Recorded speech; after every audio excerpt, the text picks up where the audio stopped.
Welcome to the Problemas channel, Season 2, Episode 33, the episode which I titled A Non-Square Fence of Ones, because in this episode we will discuss several proofs of the fact that in base 10, no number that is represented as a non-trivial sequence of nothing but the digits 1 can be a perfect square.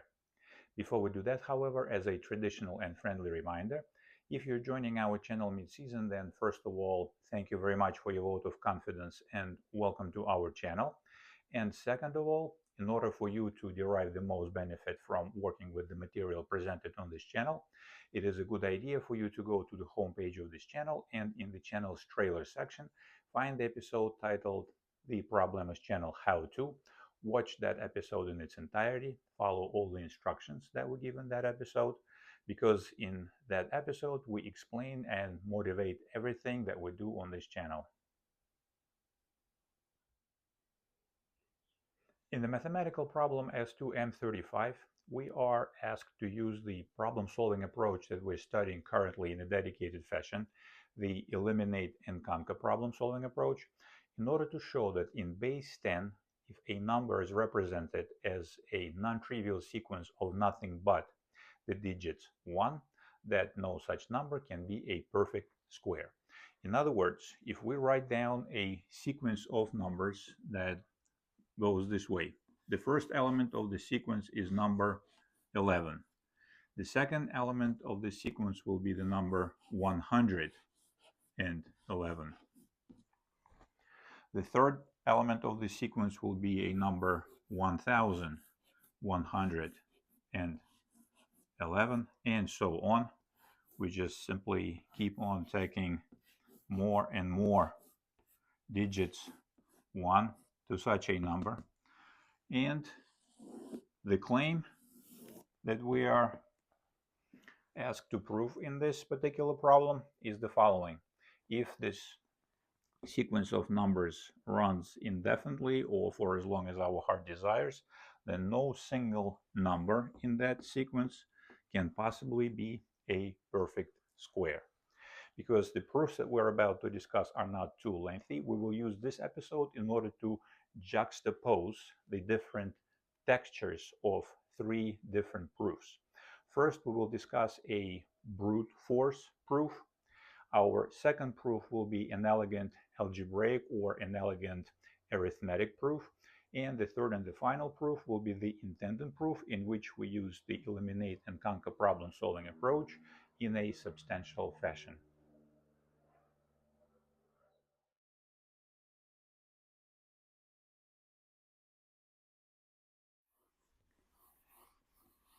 The reason why our first proof is called a brute force proof is because analyzing the possible residues that a given whole number can generate upon integer division by 4 does not take much intellectual voltage.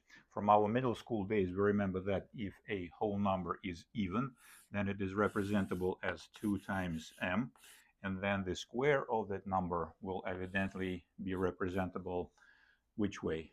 4 times m squared, and that is a textbook definition of a whole number that is divisible by 4. Consequently, upon integer division by 4, the square of an even number will generate which residue? The residue of 0. And if a whole number is odd, then it is representable as 2 times m plus 1 for a suitable integer m, and then the square of that number will be representable which way? 4 times m squared plus m plus 1. Again, this number is a textbook definition of the case when a whole number is divisible by 4, and then the residue of that this number will generate upon integer division by 4 will be what? Will be precisely 1.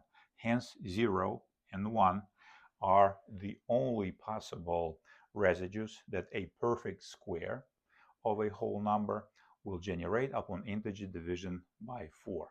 Consequently, wrapped into the if p then q implication language, we will say that if a whole number is a perfect square, then the only residues that that perfect square will generate upon integer division by 4 will be 0 and 1.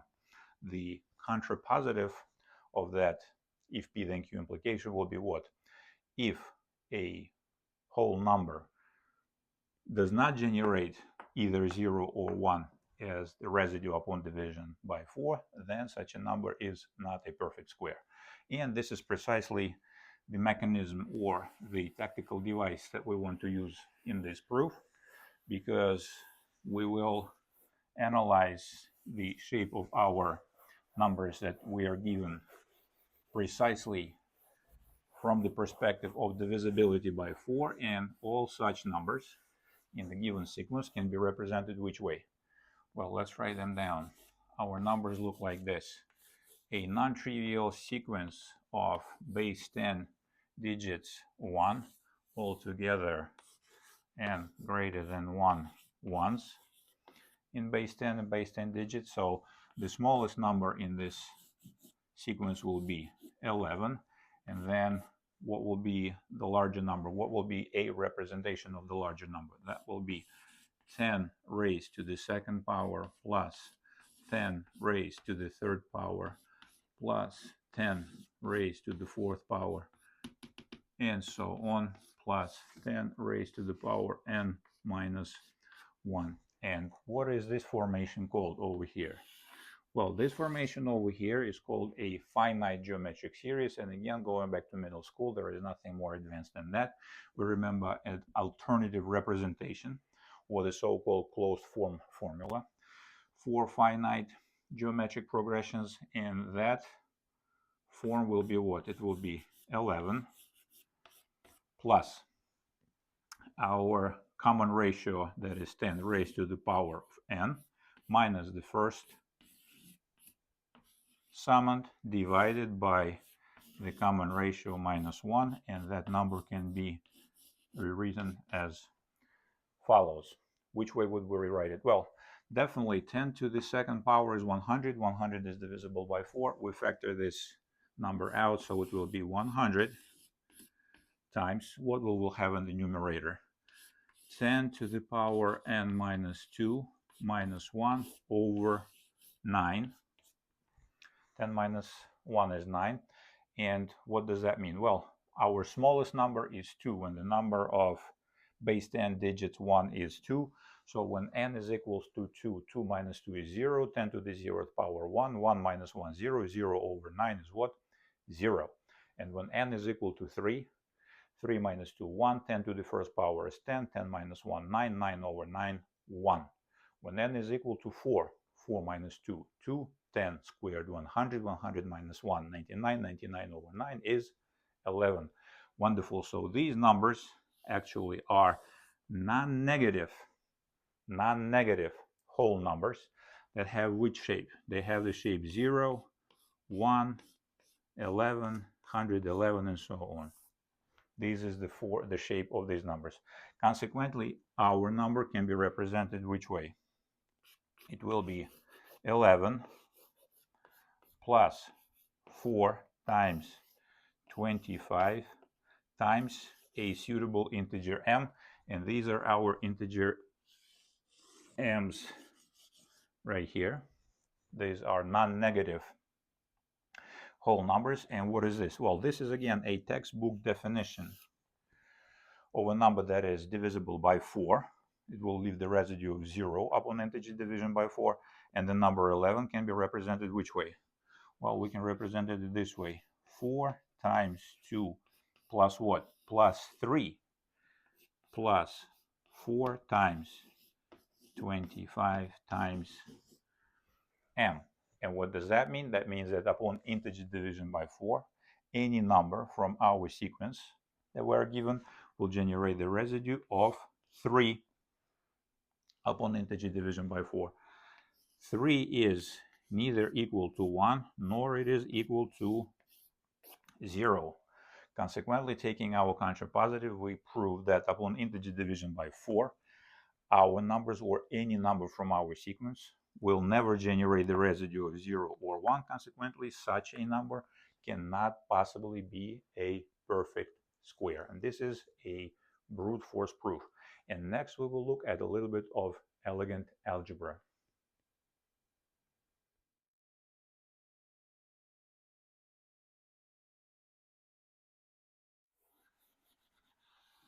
Very good. We will now consider the proof number 2, which I titled Elegant Algebra. And again, remember that mathematics, first and foremost, is an art form.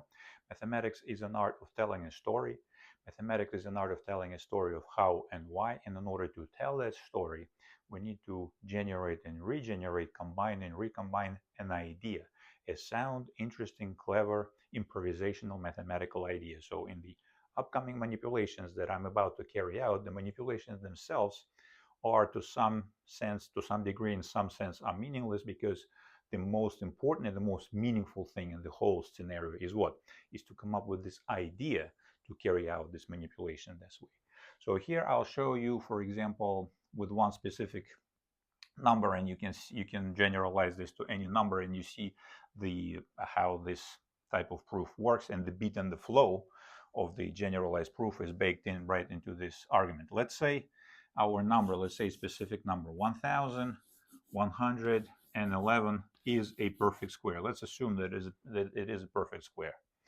Then a perfect square, this is a perfect square that ends in 1. There is a little bit of eliminate and conquer problem solving approach here. I will gloss over it, but we will discuss it in detail in the very next segment, so hang on with me. But using precisely the eliminate and conquer problem solving approach, it is not that difficult, and we will do that in the next segment a few minutes later.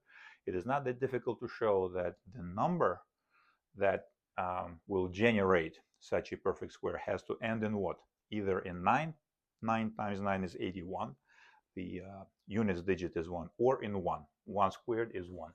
So we will represent that number as, let's say for now, for this demonstration, as 10k plus minus 1, and that must be a square by assumption again. You see how that works? This number generates a perfect square called 1111. That means when we square it, we'll get precisely 1111. This is an assumption. And by constructing this assumption, we're setting up a contradiction. Now let's spell out this number. Let's spell out this number over here. I'll do it, well, let's finish it over here. It will be what? 100k squared plus what? Plus 20k plus 1. You see what happened? Let me write it down. Let me spell it out nicely over here. 1111 is, by our assumption, is representable as 100 times k squared plus 20 times k plus 1. Do you see what is going on over here? Where is this elegant algebra is going? Well, here is the elegance. We subtract 1 from both sides. You see 1, 1, cancel, cancel. What does that mean? It means that we have the number that's called 1110. You see? 1110. That is represented as what? 100 times k squared plus, let me write it suggestively, 10 times 2 times k. This is it.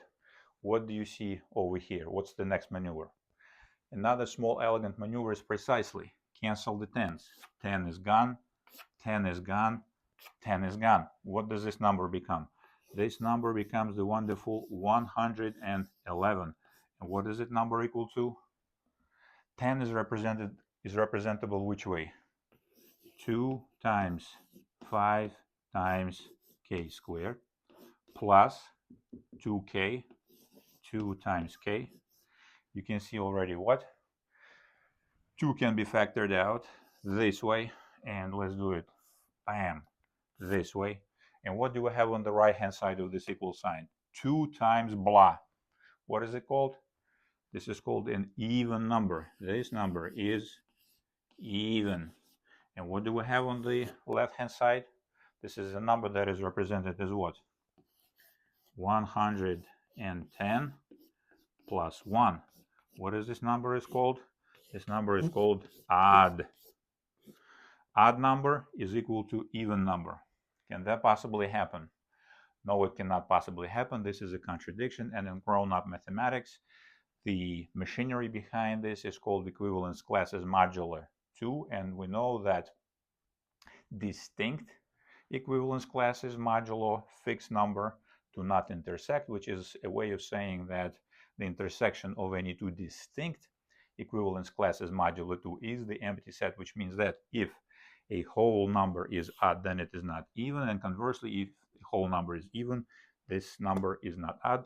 Contradiction. Consequently, no number in our sequence that is given to us can possibly be a perfect square. Now that we're done with elegant algebra, we will step up to the plate and look specifically at a proof that is using the eliminate and conquer problem solving approach in a substantial way.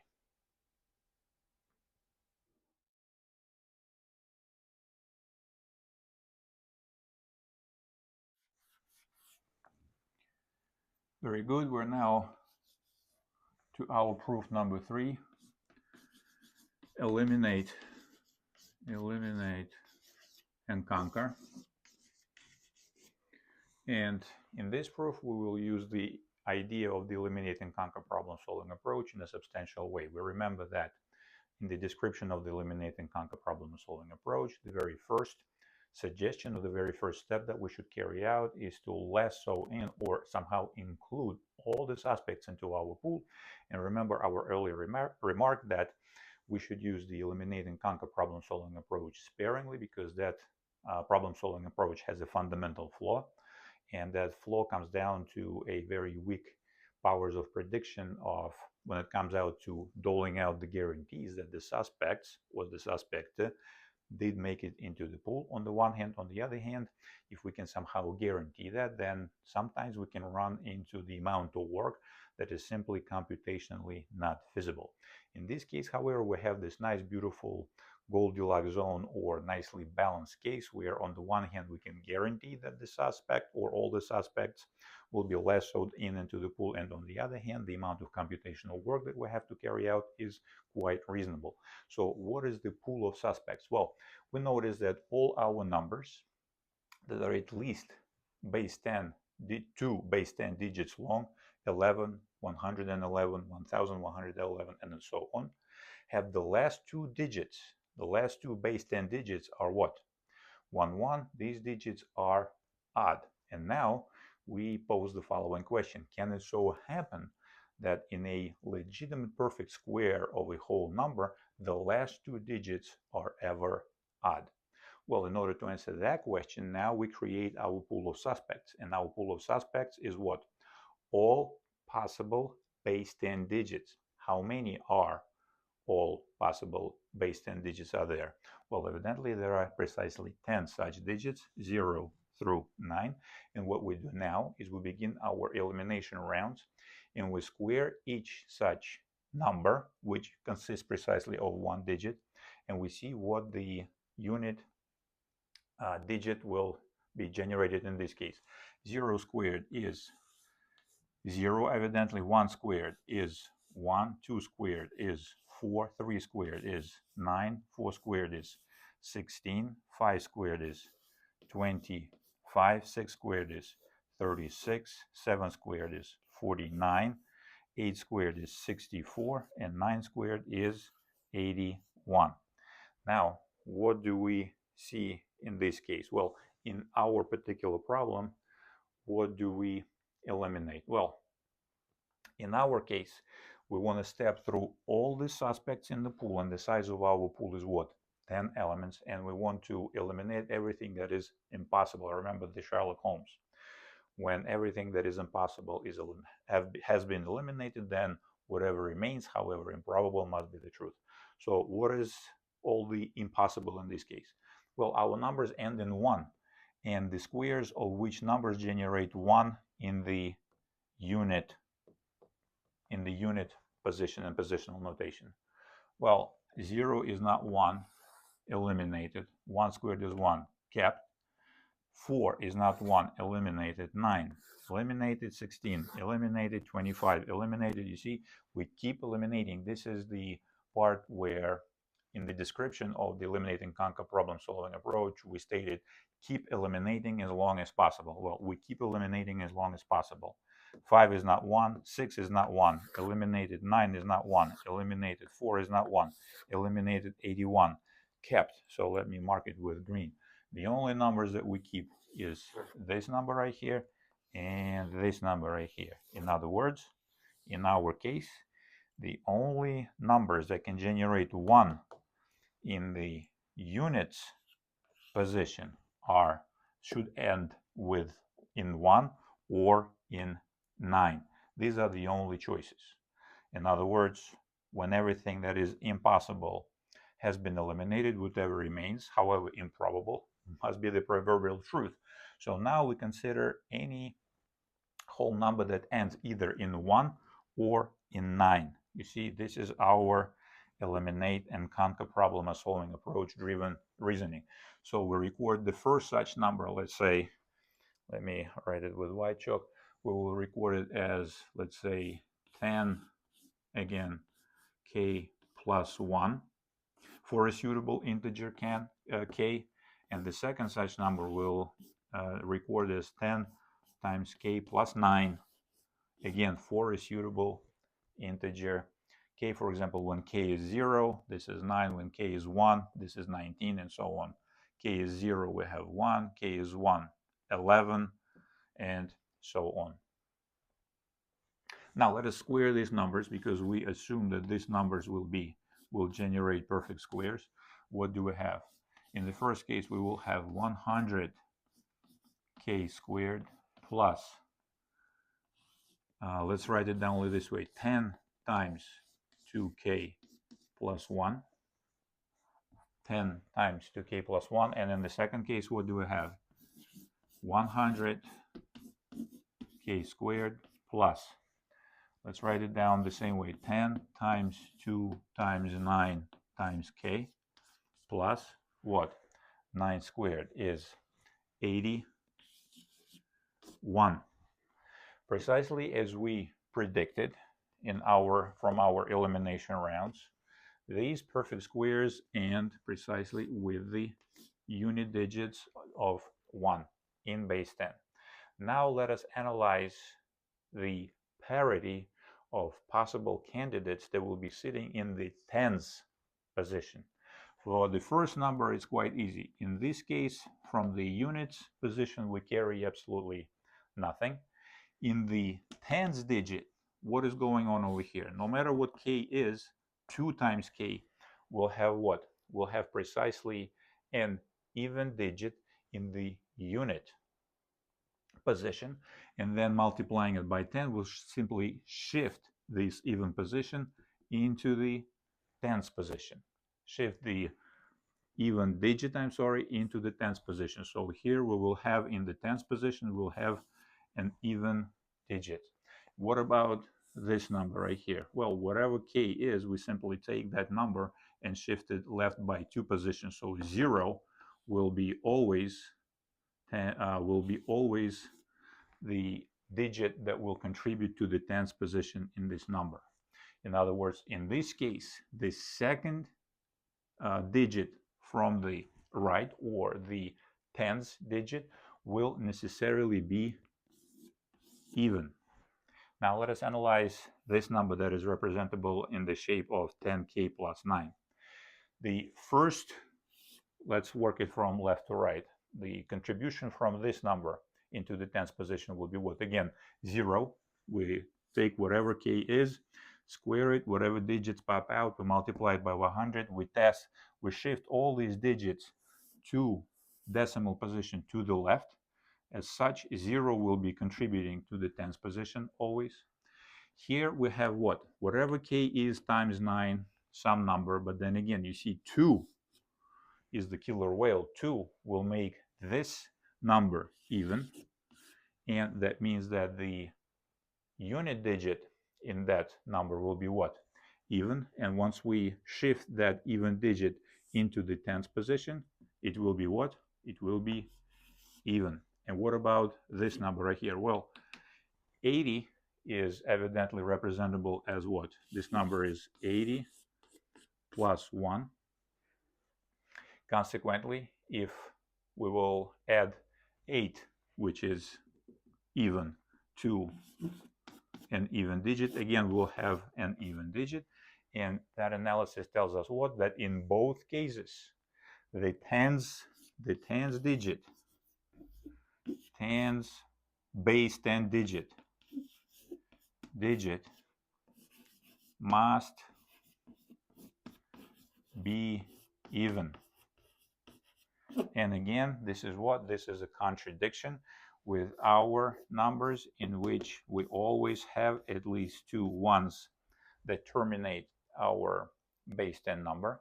1, 1, both of these digits are odd, and this is a contradiction again, going back to the same argument that distinct equivalence classes modulo 2 do not intersect. The intersection of any two such distinct equivalence classes is the empty set, which means that if a whole number is even, it is not odd, and if it is odd, then it is not even. Contradiction. And this precisely shows, using the eliminate and conquer problem solving approach, that the numbers of the suggested shape cannot possibly be perfect squares. But this is not it. We can take this idea and the eliminate and conquer problem solving approach a little bit further.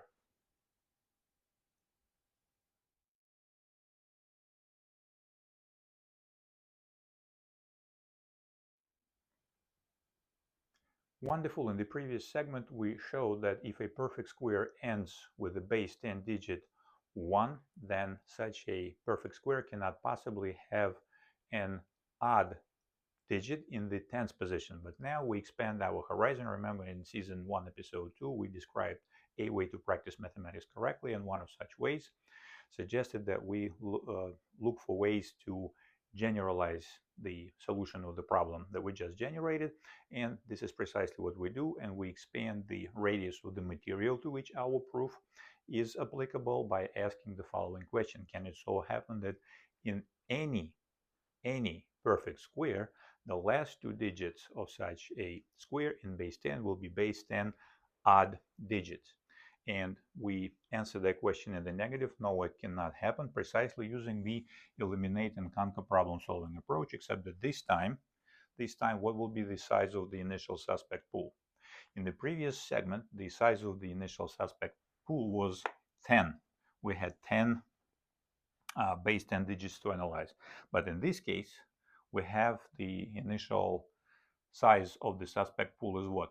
5, because what are all the possible even digits that can terminate a square? Is 1, then it will be 3, then it will be 5, it will be 7, and it will be 9. Now we go back to our previous elimination rounds, and we see which digits that are odd can possibly terminate a perfect square of a whole number. 1. Can 1 terminate a perfect square of a whole number? Yes, it can. So it's a keeper. 3. What about 3? We do not see 3 in the list. So 3 is eliminated because 3 cannot possibly terminate a perfect square of a whole number, and we move on. Can 5 terminate a perfect square of a whole number? Here is 5, and this is it. So 5 is a keeper. What about 7? There is no 7 in this list over here. 7 is eliminated. We thus conclude that 7 cannot possibly terminate a perfect square of a whole number. What about 9? Well, 9 comes across 2 times over here, 3 and 7. 9 is a keeper. So now we have, let me highlight this with green, we have only 3 suspects to deal with. In other words, this is the situation in which we find ourselves after we carried out the so-called when everything that is impossible has been eliminated, whatever remains, no matter how improbable is the truth. Numbers 1, 5, 9 represent the proverbial truth. So now we work with these numbers. What can we say about these numbers? Well, if a perfect square ends in 1, we can represent it which way again? 10 times k plus 1 for a suitable integer k. if our perfect square ends in 5, we can represent it as 10 times k plus 5 for a suitable integer k. And if our perfect square ends in 9, then we will write it down which way? 10 times k plus 9. Wonderful. So what is the next maneuver in our eliminate and conquer adventure? Well, the idea, the thing that we may see over here is the following. We want to investigate how these numbers will behave if we subtract the following number from all of them. 2k plus 1, an odd integer. 2k minus 1 minus 2k minus 1 minus 2k minus 1. You see, what will the result of such a difference be? Let's compute it carefully together. 10 minus 2 is 8k. 8 times k. What about the ones?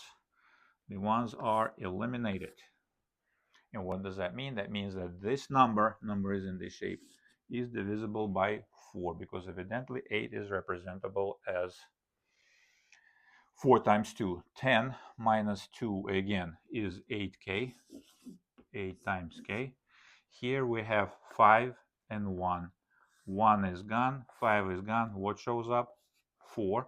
So we have 8k plus 4. That is representable as 4 times, what is it?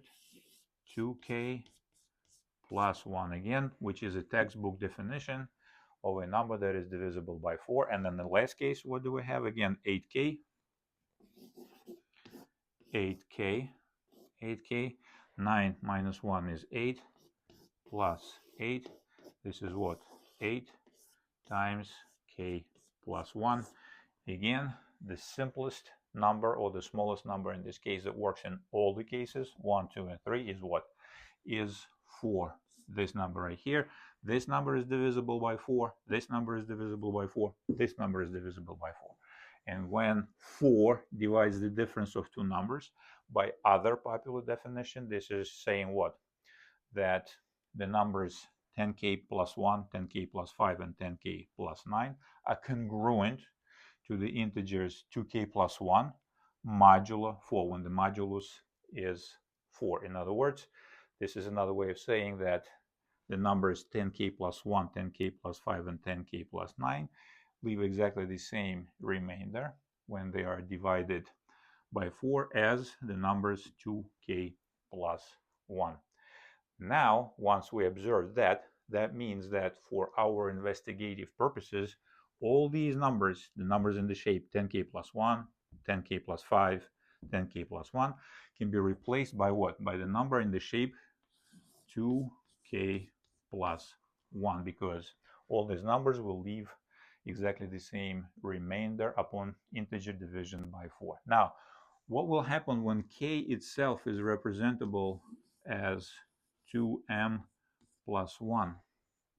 Because we want to have presumably an odd digit in the tens position.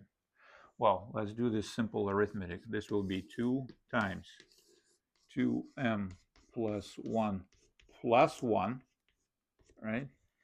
And this will be what? 4 times m plus 2 times 1 is 2. 2 plus 1 is 3.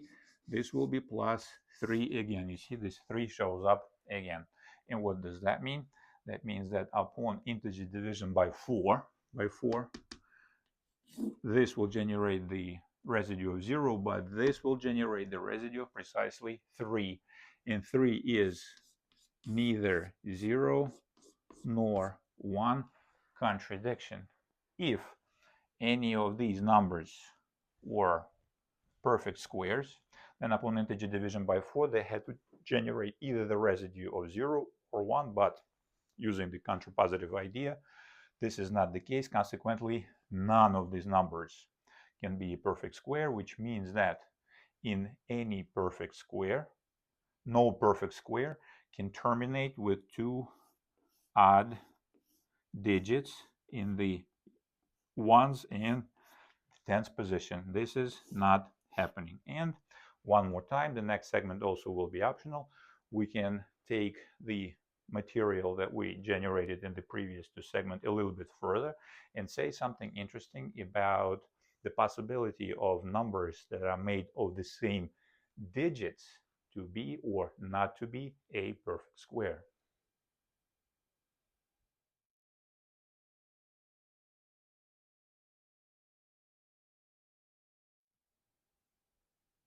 In the final segment of this episode, we will cast our net a little bit wider and we will say something about monodigit numbers and their possibility for them to be a perfect square. In other words, in this segment, we will show that no monodigit number that is at least 2 or more digits wide can possibly be a perfect square, and evidently a monodigit number is a number that is made up of all the same digits. In our case, that means that we can also consider, of course, the number made up of all zeros, but that number is not interesting. No matter how many finitely many zeros we string together, that number will be zero. It will always be a perfect square. We are not interested in it. So now the size of our suspect pool will be 9 numbers. And such monodigit numbers are made up, for example, in the first case, of all ones, of all twos, of all threes, all fours, all fives, and so on.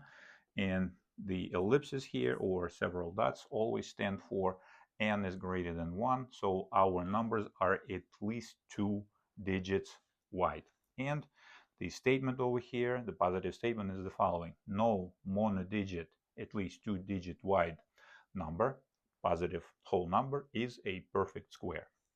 How do we prove that statement? Again, using the ideas baked into the eliminate and conquer problem solving approach.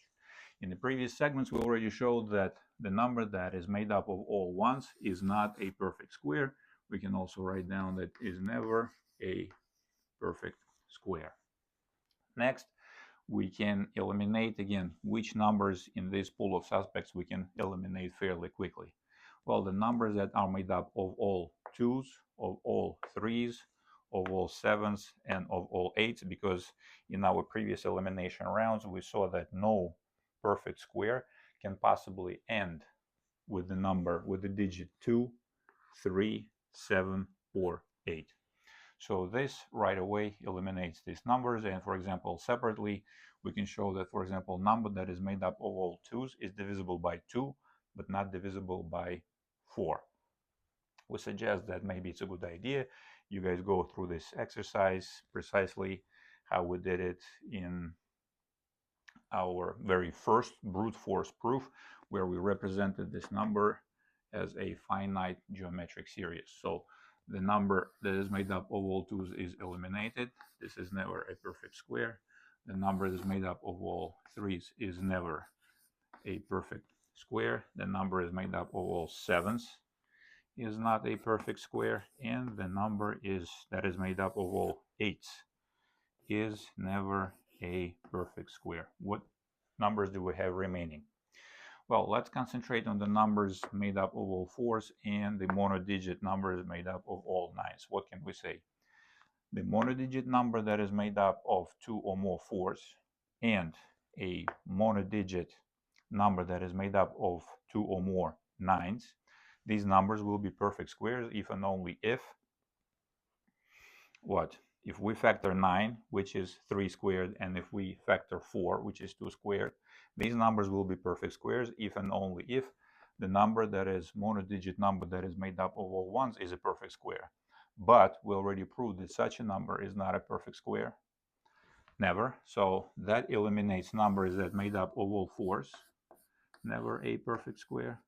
And that eliminates the number that is monodigit number that is made up of all nines. Never a perfect square. And I'll come back to number that is made up of all fours in a minute. Now we have only 2 numbers left: a monodigit number that is made up of all fives and a monodigit number that is made up of all 6. How do we eliminate these guys? Well, a monodigit number that is made up of all fives, that number, which color did I use? I used the green one.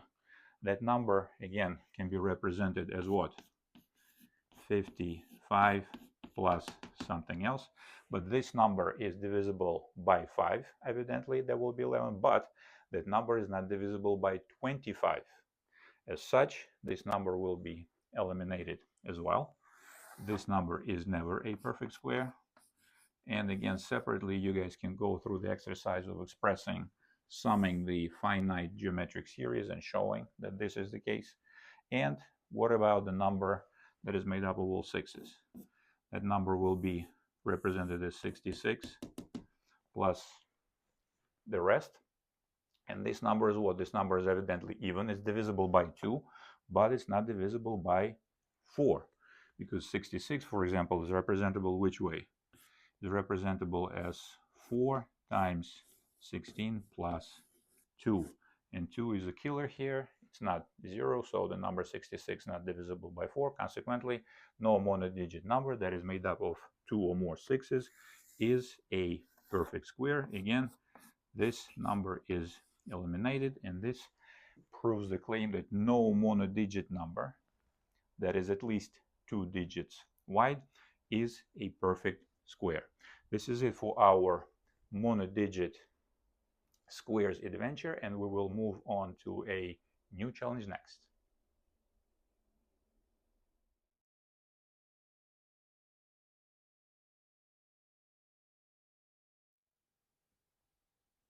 Before we jump to our next challenge, the mathematical problem S2E33, I wanted to say a few words for curious travelers. When I was solving the previous problem, I managed to find a reasonably interesting modulus which slays the monodigit numbers that are made of all fours.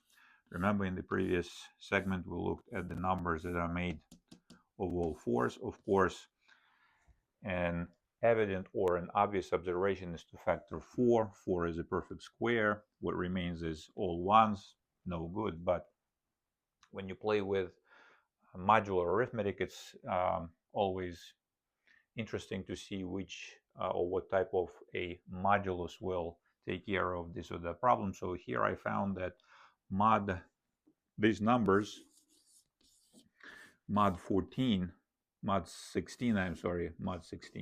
generate the residue of 12, always a residue of 12. For example, 44 can be represented which way? 16 times 2, that's 32, plus 12. The next number, 444, will be plus what? Plus 400, and 400 is represented as which way? 4 times 4 times 25.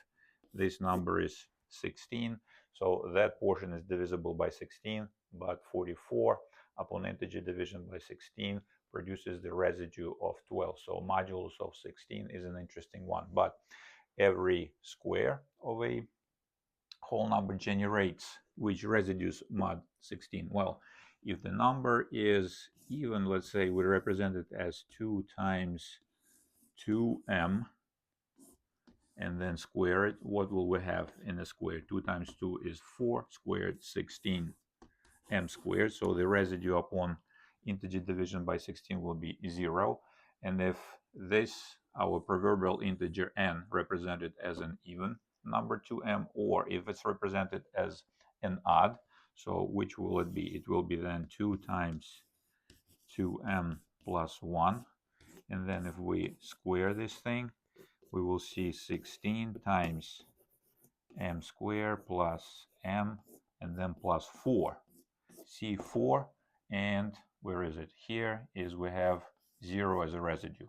So upon integer division by 16, this type of square will produce a residue of 4, and our numbers 4, 4, 4 will always produce a residue of 12 upon integer division by 16. And again, 12 is neither 0 nor, what is it, 4. But this is just for curious travelers. Again, once you guys understand what's going on, play around, maybe you can find another interesting modulus that will take care of this type of numbers.